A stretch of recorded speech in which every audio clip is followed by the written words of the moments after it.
John, on Ocean Treks, we've had the opportunity to tell incredible stories of creatures that live in our oceans. But I think, for me, some of the most meaningful and certainly most adventurous have been stories about sharks. We now know that these creatures, which we once vilified, are really indicator species. A healthy ecosystem would have sharks there to be a part of the natural connection of life.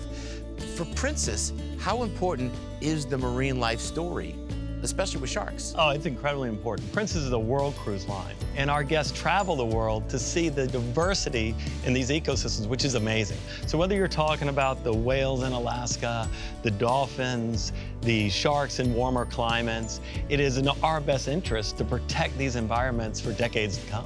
John, I think it's really awesome that today a lot of people care about sharks. Not so long ago, we vilified them, and these are creatures that have been on our planet for hundreds of millions of years. Magnificent, unbelievable. One of my most favorite shark stories are the ones we told in Moorea and French Polynesia. I'm enjoying a glorious day in Moorea, and there's still time for one last awesome ocean experience working with marine conservationists. I'm so excited about this next adventure because our journey in French Polynesia continues with the creature that unfortunately around the world is misunderstood and unfairly vilified. You know what I'm talking about. I'm talking about sharks. But here in the culture of these islands, sharks have a very important place in the culture. We know biologically, ecologically, they're keystone species. So we'll be working with Ian, we're working with Jody. We're gonna catch some of these sharks. Okay, so Jeff, we're going to set the net. It's about 50 meters long. It'll go perpendicular to the shore, and we will stretch it out and essentially wait for the sharks to come and hit the net. One important note, as we set this net out, this is part of a conservation-based research project, trying to save sharks by understanding them. This net only hangs out temporarily. We set it just for catching the sharks, and we pull that net in because sharks in this net, in for a long period of time, they would not last, would they? No, they would not. All right, guys, so we have about 150 feet of net set out here. Will you get creatures and species besides sharks in the net? So this net is really selective, and we should only expect to catch sharks. So net will do its job, and the real fun begins.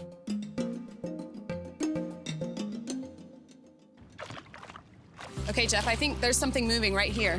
Guys, you can see that? Look at that. You can see there's little jerks. It's a black-tip reef shark. Oh, wow, look at that. It is a shark. And it's a recapture. Now, how do you know it's a recapture?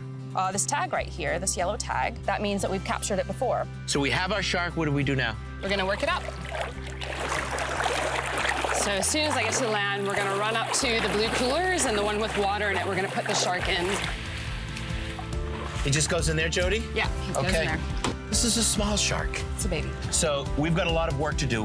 What's our mission? Well, since this is a recapture, we're going to take some measurements to see how much it's grown since the first time we caught this shark. So when you previously captured this shark, you put in a microchip in it. It's like a barcode reader, like at the grocery store. So we scan it right there. There's the ID of this shark right there. All right, so the next thing we need to do is verify the sex of the animal. Female? And that is a female, yes. Yep. And if it was a male, you'd see these long Claspers coming out. I'm ready. Next, we weigh the shark and record body measurements that will allow the team to track the animal's growth over time. So that would be 50. Jody, why is this research so important? Climate change. So even the best protected shark sanctuaries and marine parks around the world are not immune to climate change. And that's what we're really trying to understand. These nurseries are very important habitats for these sharks, but they're getting warmer, the pH is getting lower, and the oxygen's getting lower, and that's a big problem. So you're able to compare the genetic information from one shark to the next, and you're able to compare how they interact with their environment and how they adapt to changes in their environment. These creatures, so time-tested on our planet, in some cases for how many million years? Over 400 million years. But we still know so little about them, and by getting this information, we can manage them because these are not only the ultimate indicator species, they're the ultimate keystone species because a healthy reef ecosystem is healthy when we see sharks. So that's why all these steps are important to protecting these animals. But the great news is that French Polynesia gets it. They love sharks. They're part of this ecosystem story. And when people come to experience French Polynesia, Moorea, Tahiti, sharks become a part of their story. What else do we need? It's time to get this shark back in the water.